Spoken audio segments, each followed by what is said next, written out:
This is going to be my second playthrough of this game. The first time I got friend zoned by Spirit, so I figured that I did want to play this again, but I don't want to do it all at once because when I did stream it, I lost my voice. So what I'm going to do is instead, I'm going to record parts of it for YouTube instead. So that way I save my voice, I get to play again, and yeah. So this time I don't know who I'm going to go for, but I did want to see if I could maybe get on the Wraith's good side. Really? Let's just name it Starlet then. Whatever.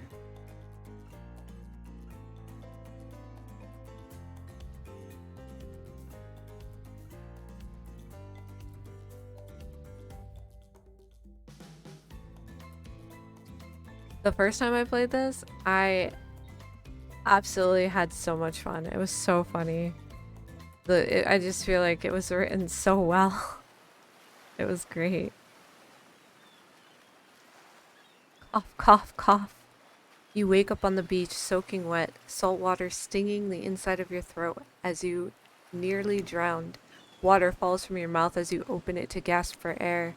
You have no memory of how you got here. In fact, you can only remember your own name, but not where you came from or a single fact about your life. What you do know, despite the outrageous beauty of the landscape around you, you feel incredibly sick to your stomach. Cough, cough. Wow, you really went down the wrong pipe, huh?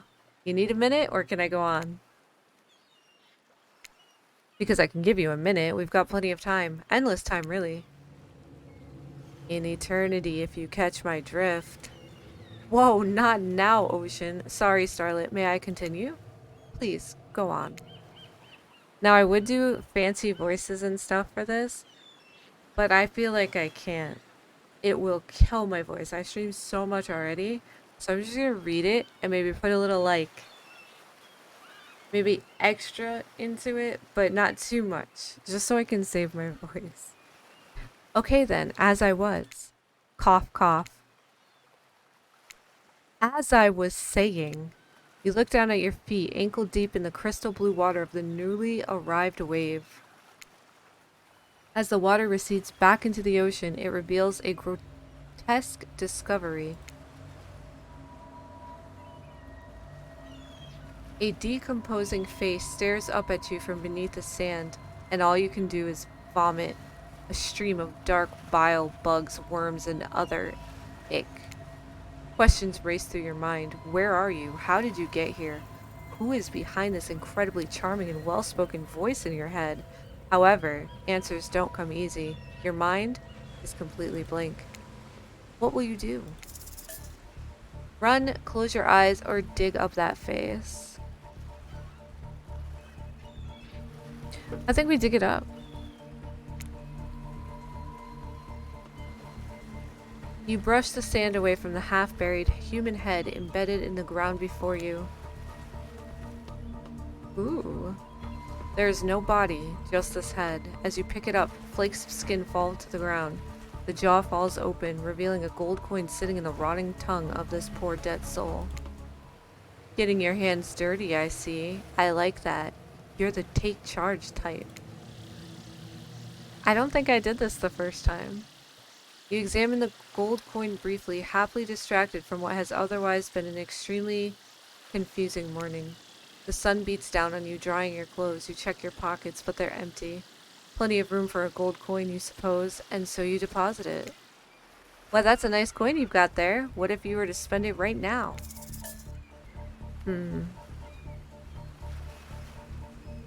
I think we, hang on to it.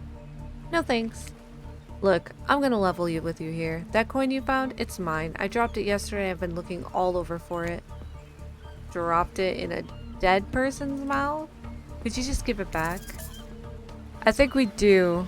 I think we have to. Fine. You hand the coin over to the me, I guess. It makes sense, trust me. In exchange, you'll receive the answer to one of the following questions. Where am I? How did I get here? Can I have my gold coin back? Okay. How about, how did I get here? Have you heard of the Bermuda Triangle? Well, next time you should fly around it, silly. Your mind doesn't have a chance to linger any longer on your current situation as you feel something soft bump into your foot. It's the volleyball of death. When you look down, you find a volleyball sitting in the sand there next to you. You stare down frozen. A voice calls out from behind you. A little help, please? You turn around, and when you see what's waiting for you, your jaw just about hits the ground. Not really a fan. Also not a fan. A big fan. And definitely not. But we're not going to go the spirit route this time because we already did that and we got friend zoned and I'm still salty about it. Four gorgeous monsters stand halfway between you and a well-tended volleyball court. Each of them oozes with undead energy, a magical aura reaching out and penetrating you via your eyes. Your heart begins to race. Curiosity, fear, desire. You can't help but stare at these casually dressed, let's call them killers. I don't know, not to be judgmental, but that's just the energy they put out there. So many competing feelings rush through your mind at once that you're completely, paralyzed. Hello? There are weird days, and then there's this. All you can do is look down at the ball and back up at this monstrous lineup of, well, literal monsters. Sexy ass monsters, though. What do you do? Toss it back, kick it back, say no thanks, say nothing, do nothing. Toss it back. You bend down and grab the ball. It's warm from sitting in the sand on this beautiful day. When you give the ball a toss, it arcs beautifully through the air and lands right in Huntress's hands. Not bad, stranger. Huntress's muscles ripple as she grips it in her hand. You look her up and down and consider what it might be like to be held tightly in those strong arms. Warm, perhaps, maybe a little sweaty, but that's okay. It's natural. Try hard much? Bleh. They're speaking directly to you, but you still can't bring yourself to reply. You're entranced. When you snap out of it, you realize that everyone has gone back to the volleyball court. Alone again, you look across the beach at these strange residents who casually bat a volleyball back and forth, happily ignoring your intrusion onto their private beach. Should you be frightened, worried, excited? I did refer to them as killers, not to give too much away. But at the same time, damn, they are looking very appealing in their own way, and nobody so much as lifted a blood-soaked finger in your direction. Don't be scared, Starlet. You are made for this. Well, geez, if the spooky ocean voice says not to be scared, I'm sure it's all gonna work out. No good reason not to. You decide to head over and see what happens next. I feel like the music is just a little tiny bit loud. Let me turn that down just a little bit. It seems like you've derailed your volleyball game just by showing up. The volleyball game. You derailed the game just by showing up, nitwit. And I guess you're also a nitwit. Look, it's best to just go with what Trapper says when he says it. That's a policy I hold for pretty much anyone who always seems to have fresh blood on their hands. Hey, don't worry about it. It's all just a game. Existence, that is. Besides, you seem more interesting than a silly game. What's your deal? What brings you here? You mean they're here to do more than distract from my total domination? Deep sigh. That was Wraith. That sign means he was done with the game too. Either that or he saw a butterfly or something. Look, I don't care why this slack-jawed moron is here. I just want to know, can I kill them or not? You know you can't. At least not yet. Oh yeah, not yet. Hey Starlight, you might want to, say something. Actually, never mind. There'll be plenty of time for that soon enough. Right now, this group has some questions for you. But be warned, answer quickly and answer well. This is the timed quiz, and it will be very important later.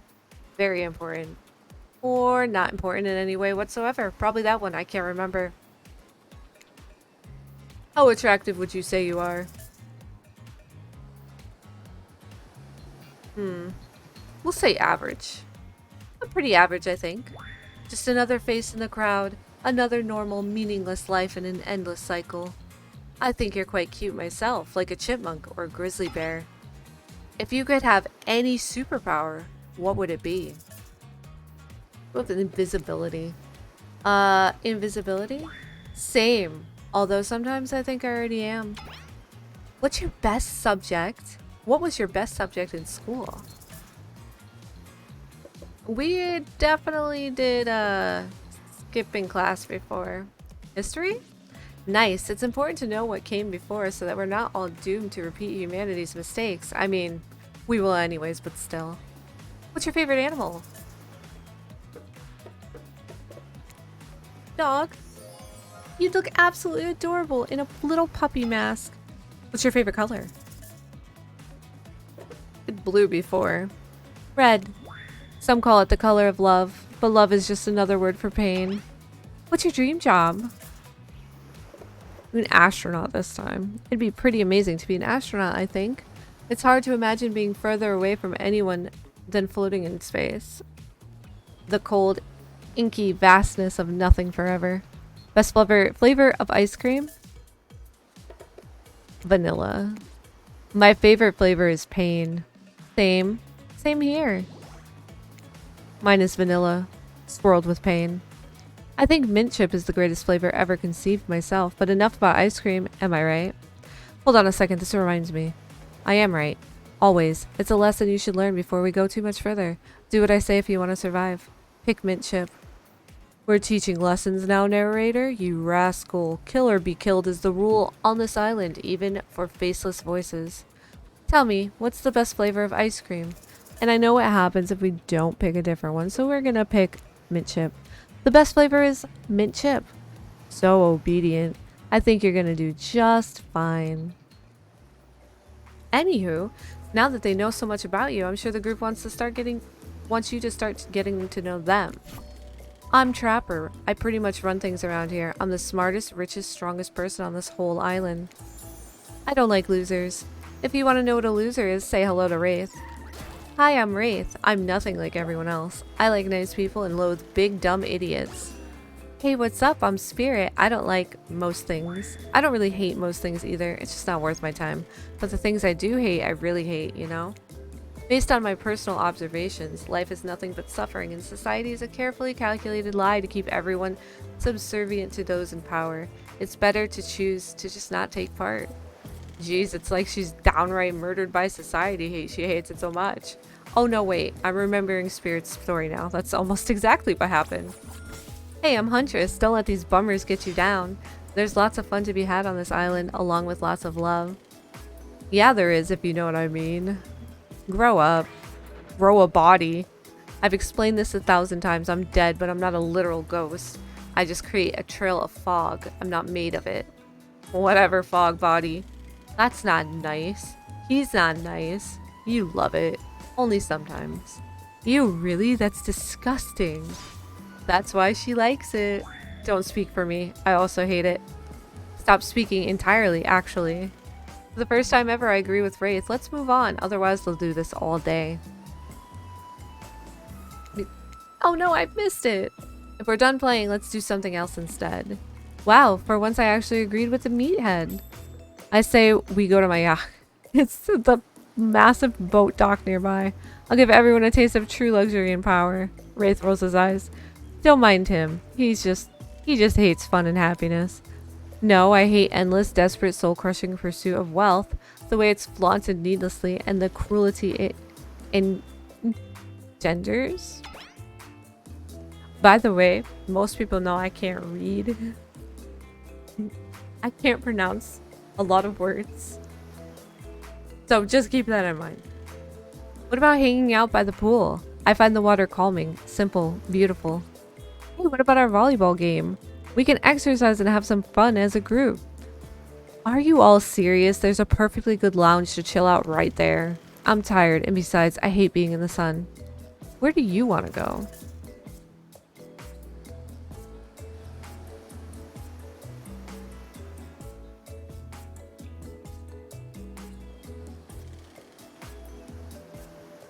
So this...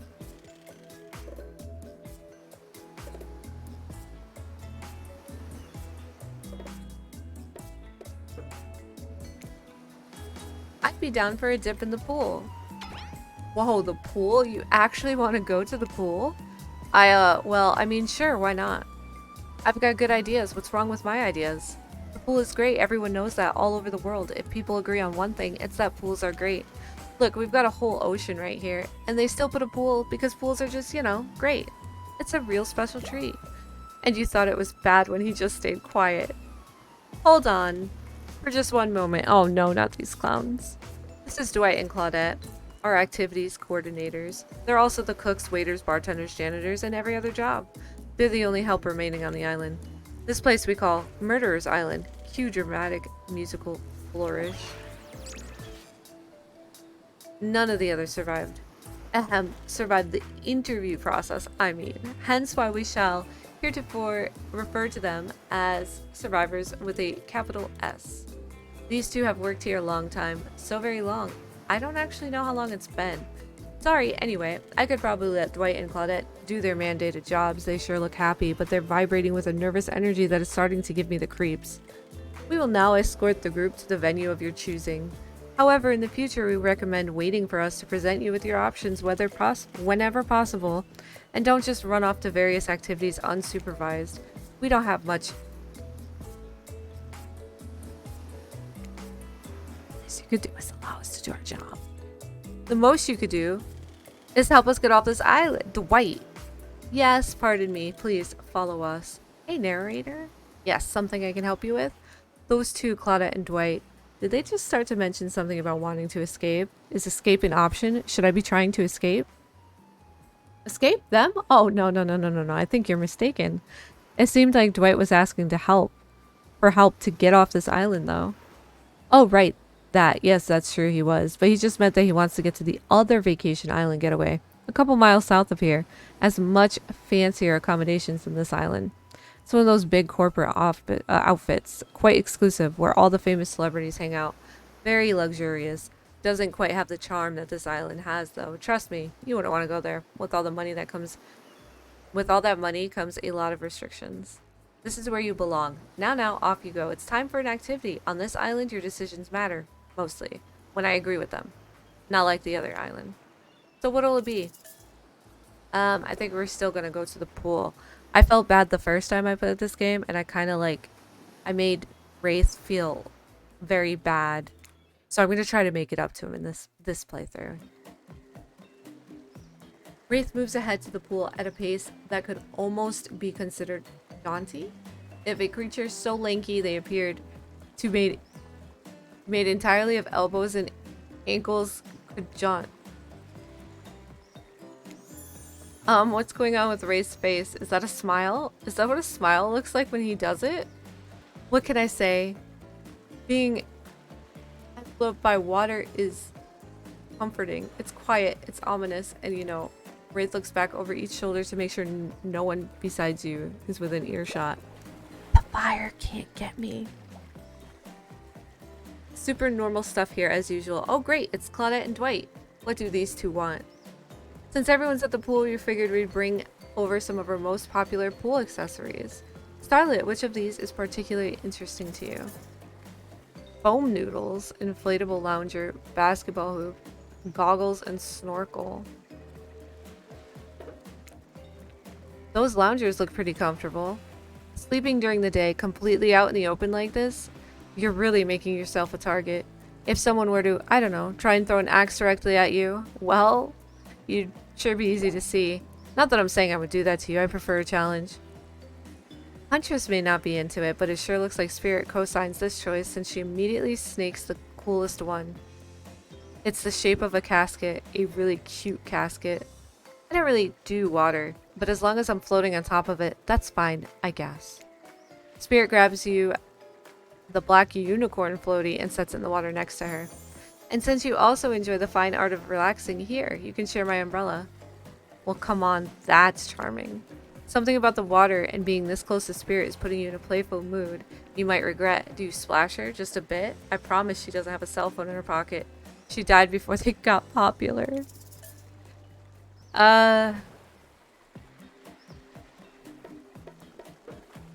Maybe she'll kill me. You splash in Spirit's direction ever so softly. She looks enraged and then giggles. Didn't see that coming. Do it again and I'll cut your head off. For a waking nightmare, you could almost believe that you're starting to relax a bit and forget about how much you can't remember.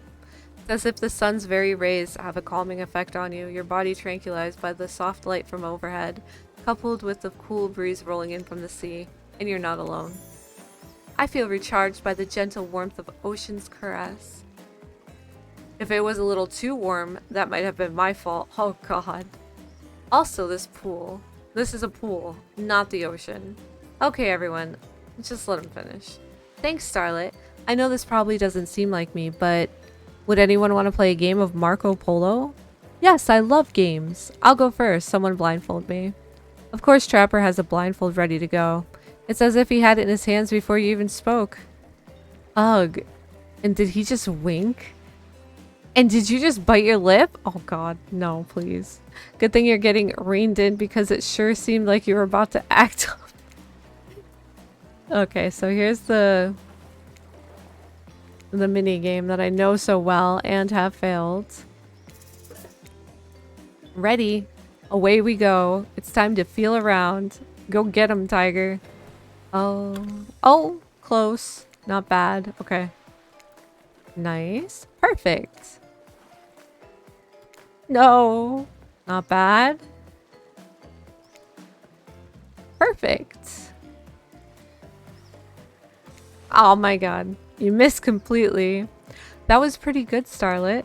No, it wasn't. Don't lie. Just ignore him.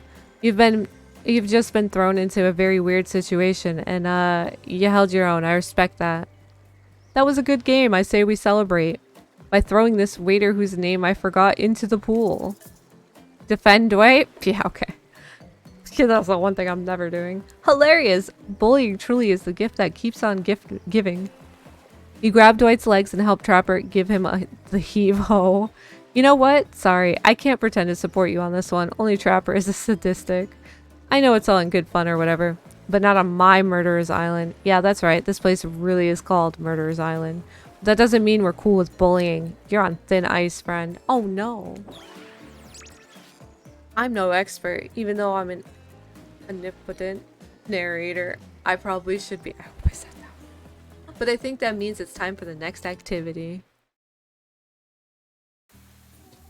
Seems like the next activity is mealtime? How quaint. You're expecting what? Capture the flag? Do you know how complicated it is to run a game like that? Much more so than sitting and talking. You arrive at the cookout area to find an assortment of picnic tables scattered around. What were you expecting? Some kind of grand hall with a huge banquet table? This ain't some prestigious fantasy epic like you'd find on cable. Dwight and Claudette usher you to your seat, but there's very limited seating directly around you. And oh great, terrific! It seems that everyone wants to sit next to you. Even better is that they don't want to sit next to certain other people either. To start, no one wants to sit next to Trapper. Meanwhile, he refuses to sit next to Wraith or Trickster. Wait. Oh yeah. Oh yeah, Trickster's here. Surprised? Yeah, well, they don't call him Expected Stir. I'm sorry. Even I get nervous around crowds of killers, and my whole shit is a little flustered. Hey there, you're looking good, Starlet. Real good. And we literally can't let Huntress and Trapper sit together. No, seriously, their arms are too big. They can't fit at the table if they sit side by side. Look at this. We can't even fit everyone on screen at the same time. You probably think it was an error, but it is not. It was completely intentional. Let that be a lesson to you. Every error you think you see is a choice. Got that? Okay, Dwight and Claudette are directing traffic. You sit on one side. The rest of them will sit opposite you. Huntress and Trapper can sit at the ends with their enormous sexy arms. Now that everyone is seated, we can begin dinner. Tonight's meal was prepared slowly and carefully with both love and hate for 12 hours over a spit. We hope you all enjoy. We really, really hope you do. Hey, you didn't actually tell us what you're serving. What are we eating? It's meat, seasoned with a specific number of special herbs and spices that we simply can't divulge. My favorite. Meat is good. Meat is murder. Which you know considering what you've been up to. Who are you to get judgy now? I'm just sharing facts, and you need to murder something to eat its meat. So that's like technically true. Technically true is the best kind of true. Okay, enough yapping, let's eat. Hey Starlight, you thinking what I'm thinking? It's gonna be a person on that spit, right? Or several parts of overlapping people, perhaps. I haven't seen many pigs wearing palm tree button-down prints, you know? When you look closely at the spit, you spot what definitely appears to be scraps of fabric sandwiched between some layers of meat. I think I might be sick. Is there anything else to eat? This took 12 hours. And we do literally everything on this island. Actually, there's one thing you're not doing today. You're not carving up this delectable meal. Wow, he's right for a change, because I am with my broad axe. It's the perfect tool for easily chopping anything in twain. First, who says twain? Sometimes I swear it's like we're all from completely different historical eras. Second, I'll handle this with my cleaver. Fast, powerful, and clean. At least it's clean when the meat is cooked, no blood. Ugh, you two and your ridiculous bicep swinging contest. Enough, grow up. Obviously, my gorgeous katana is the only option. Obs. The hell it is! Oh, I'll show you both my katana and send you to actual hell if you'd like. Please stop, please. I hate when we fight, or talk, or even when we look at each other in the eye. I can do it. I have the skull of Azarov. Great. Instead of slicing it up, you can club it to a second death. Hey, Starlight, I know this isn't what you want to eat, but hurry up and volunteer to carve up Felix. I mean dinner. Otherwise, this will go on for hours. No hyperbole. They once argued over who had the most effective weapons for 72 hours straight. And it doesn't matter which one does it. When they're done, they will take even longer cleaning their weapon, all while explaining the value in maintaining your tools. Despite being a bunch of cold-blooded killers, for some reason they're always terrified. Hey, why don't you let me carve dinner? Splendid idea. We'd hate for it to go cold. He hated when it got cold. Here's a machete, freshly sharpened. Alright, so we're gonna do the mini game again.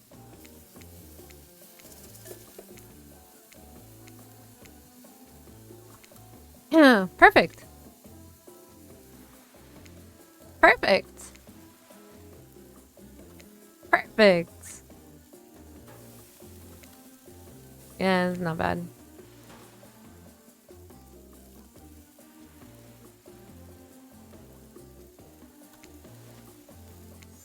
That was pretty good. I'd like to see what you could do with a less clumsy weapon. Yeah, I said it. Machetes are dumb. Dinner is finally served. For real. The sounds, especially coming from the masked killers while they eat, which involves lifting their masks and shoving food up behind them, are nasty. Spirit, meanwhile, doesn't even eat. She's the only one who seems to be really embracing being dead. They're all dead, right? This is obviously hell, I mean. Come on, we're still trying to be mysterious here. You think mystery comes easy? Claudette and Dwight aren't the only ones who've been working their asses off to make this night perfect. Well, at least they're lifting their masks, because this is only 99% as disgusting as it could be if they just tried to mash stuff through there. Spirit, why aren't you hungry? The two best things about being dead is not having to eat. That's only one thing. Think about it, Starlet. Number two is no number two. One less thing to think about in the afterlife. Even if I wanted to eat, I have no idea what would actually follow. You might have noticed, but I'm mostly just a bunch of dismembered body parts floating in a spectral form. You see how deep this cut is? I don't think my digestive tract connects anymore. Between the food and the behavior of the group, this might be the worst meal in history. But even worse is they're staring at you. You're not eating. They don't like that. I think they want an explanation why. What do you want to tell them? This is gross. I'm gonna say this. I'm sorry this time.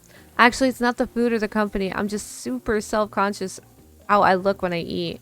I was just pretending to be grossed out by dinner so I'd have an excuse not to chew in front of everyone. Sorry if that made things awkward. I'm actually extremely hungry.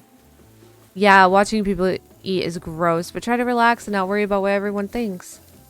It's so important to always remember people are watching you, judging you, definitely not ignoring you. Right, guys? Is anyone listening to me? Typically a group that includes one, if not more cannibals staring at you with meat juice dripping from their chins would be quite scary. However, right now you're barely able to keep your head up, let alone get scared and run away. I'm a narrator, not a physician, so please don't take this as a medical advice, but I'm pretty sure you need to eat to stay alive. Oh, hey, it's me again, your friend, mentor, and guide, narrator to the narrator, the ocean. Not sure how I feel about this characterization, but I'll allow it. I brought you here, and I might be the only one who can help you now. There's only one thing you must do to survive. You have to figure out why you're really here. No one can tell you, not unless you follow the right path. Or at least, a right path. There's too many of those to count. Hopefully you pick at least one of them.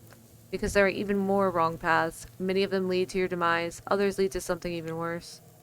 Starting scenes over and having to fast forward back to where you were, am I right? For this place holds many secrets, even from itself. But the one that truly matters can only be learned if you answer the most important question. Why are you here? Why are you here? Answer that and you'll learn the truth. The ultimate truth. Vague, mysterious, I gotta give it up to this Ocean character. That's some quality early game storytelling. Hold on, I'm back. One more piece of advice. You've made many choices by now. Some of them I like, some of them I did not. It's in your best interest to make more choices that I like. You wake up to find Wraith holding your limp body, gingerly pouring cool water in your mouth. Now that you're finally alone, Wraith looks at you eagerly. You weren't grossed out, were you? Even when you eat, you know you look like a beautiful angel. You're just pretending to be awkward because it's lonely being so perfect. All we have in this life are those fleeting connections with other living things. Something to remind us we're not alone. Could you possibly be as shy and nervous as someone like me? Swear it. Wraith nods the nod of someone who just realized that Starlet is a liar. He's disappointed in you. I'm disappointed in you. And you know deep down you're disappointed in you also. More so than usual. Oh boy, looks like he's about to monologue. Now you've done it. How do I say this? It's just honesty is important to me. I've been burned too many times. Something about the word burned makes Wraith look away, far away, eyes brimming with tears, and yet, at the same time, dead. I understand. Wraith looks back at you with those sad eyes, wanting so badly to believe you. He looks down at the ground. I have something very important to tell you. It's about something very special to me. It's not something I tell everyone, but you know how important honesty is to me. I can't expect that from you if I'm not honest in return. Oh great, I bet he's got... It's about my special bell. What? It belonged to my father. He gave it to me before he and my mother, well, they had to go away. If I was ever in danger, I was supposed to ring this bell. It didn't really work, but it's all of my family. It's all I have of my family with me. Wow, Wraith, thank you for telling me. Here, hold it. Whoa, Wraith just gave you his bell? Sound the alarms. What are you gonna do with this thing? Ring it loudly. Hold the bell delicate. We're trying to get on Wraith's good side. You caress the bell, running your fingertips over its rusty... Is that dried bell? Why are you touching this thing? Thank you for sharing this important part of yourself. You hand the bell back. Wraith is looking out wistfully at the ocean. The ocean is beautiful. It's not real. None of this is. Wraith looks at you more intensely than ever. I don't know if you're ready to hear the truth. Just as things are really heating up, you hear a flurry of footsteps behind you and quickly spin around, ready to fend off whatever new danger has popped up on this strange island. Only to find that it's Dwight and Claudette sprinting across the beach, clipboards in hands, which they're waving in the air above their heads. It's very important that we stick to the itinerary and attend each event as scheduled. Playing sick for cute flirt points was not part of this evening's activities. That's strictly slotted in for after campfire story time. At this rate, we'll be late. Playing sick? No, no time for excuses. Well, there is, but that's scheduled for after what comes after the flirting. Go, go, go, go. Alright, and this is where I am going to save. And end it there. Thank you guys so much for watching this video, and I'll be recording more, and I think we're gonna try to seduce Wraith and see if we can make that work, because Spirit is a no-go. But anyways, I will see you guys in the next one. Bye.